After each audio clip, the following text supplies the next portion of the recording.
Perempuan yang ngurus rumah dan anak 24 jam masih aja dibilang nggak ngapa-ngapain. Tapi giliran minta tolong, minta jatah uang ke suaminya, sama mertuanya langsung deh dianggap beban. Halo semuanya, kembali lagi di ruang bercerita ibu rumah tangga yang hidup di desa. Sambil beraktivitas, aku mau ajak kamu ngobrol santai. Siapa tahu dari obrolan ringan ini, kita bisa bertukar pikiran. Hari ini aku mau bercerita tentang sesuatu yang kelihatannya sepele, tapi kalau dipikir-pikir, ini sering banget terjadi dan jarang dipertanyakan. Aku punya teman perempuan dan anaknya itu masih balita. Suatu hari, mertuanya itu curhat ke aku. Katanya gini, menantuku itu loh kerjaannya cuma ngomong doang, nggak ngapa-ngapain di rumah, tapi soal uang itu kok ya minta terus ke suaminya. Udah nggak kerja, di rumah nggak ngapa-ngapain, tapi maunya itu kayak yang seneng-seneng jalan-jalan gitu doang loh. Waktu denger itu, jujur, yang langsung muncul di pikiranku bukan setuju atau nggak setuju, tapi ada perasaan miris gitu. Karena yang disebut cuma di rumah, cuma ngomong doang, itu justru adalah pekerjaan yang menurut aku nggak ada jedanya. Aku paham itu karena aku perempuan dan juga punya anak kecil. Bangun pagi sampai malam, bahkan tengah malam pun masih kebangun, apalagi anak masih kecil. Tapi karena memang kerja di wilayah itu nggak menghasilkan uang, ya langsung dianggap bukan lagi kerja. Dari situ, aku mulai mikir banget, ini kayaknya bukan cuma soal temanku yang lagi dibicarakan mertuanya, tapi ada cara pandang yang lebih besar dari itu, yang diam-diam kita anggap sebagai wajar, padahal sebenarnya ya bermasalah.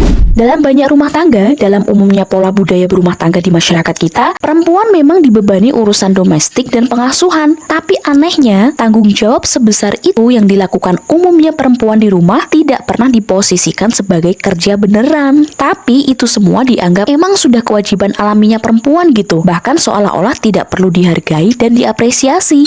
Sementara itu laki-laki dalam pola umumnya relasi berkeluarga di masyarakat kita memang diposisikan sebagai pencari nafkah. Tapi pemahaman kebanyakan umumnya para suami nih soal relasi berumah tangga, asal udah ngasih uang ya sudah dikiranya sudah beres, cukup di situ doang tugas hidupnya dalam berumah tangga dan enggak perlu ikut terlibat melakukan pekerjaan domestik dan pengasuhan karena pemahamannya ya, oh itu kan tugas istrinya.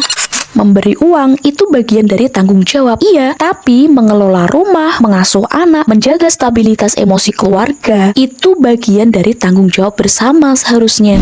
Masalahnya, karena sejak awal sudah ada pembagian peran yang timpang, akhirnya muncul standar yang juga timpang. Lah gimana enggak, perempuan yang fokus berperan di rumah dianggap enggak ngapa-ngapain, tapi di saat yang sama, dia tetap harus menjalankan semuanya dengan baik sendirian tanpa ada pembagian peran di dalamnya. Dan ketika dia butuh sesuatu gitu di luar kebutuhan dasarnya, misal sekedar ingin hiburan, ingin keluar rumah cari suasana baru, dan ingin jeda sebentar dari rutinitasnya istilahnya, itu langsung dianggap berlebihan, dicap dawang di rumah doang kok nggak ngapa-ngapain tapi maunya seneng-seneng dan jeng-jengnya aja. Padahal ya menurut aku, bukankah itu hal yang manusiawi? Perempuan manusia kok juga butuh hiburan. Yang sering luput kita sadari, ini semua bukan soal teman perempuanku tadi yang kurang bersyukur atau karena dia terlalu banyak maunya, tapi soal cara pandang yang sejak awal tidak pernah adil dalam menilai sebuah kontribusi yang diperankan perempuan. Kerja domestik itu memang sifatnya nggak terlihat, oh gak ono ketoke kalau dalam bahasa orang Jawa, nggak dihitung tapi dampaknya nyata. Tanpa peran kerja di wilayah itu, nggak akan ada ruang aman bagi anggota keluarga lain untuk bisa bekerja dengan tenang di luar rumah. Jadi ketika perempuan sudah menjalankan semua kerja domestik dan mengasuh anak-anaknya, tapi tetap dianggap enggak ngapa-ngapain, itu bukan karena pekerjaannya tidak ada, tapi karena cara berpikir kita hanya mau mengakui suatu sebagai kerja dan kontribusi beneran kalau itu menghasilkan uang dan bisa diuangkan. Oke, segitu dulu ngobrol santai kita hari ini. Kamu bebas banget kalau enggak setuju atau punya pendapat yang berbeda dari apa yang aku obrolkan. Tulis saja di kolom komentar supaya aku bisa belajar banyak perspektif dan wawasan baru dari kalian. Terima kasih sudah menemani aktivitas aku sambil dengerin cerita ini. Semangat semuanya, sampai ketemu di ngobrol berikutnya.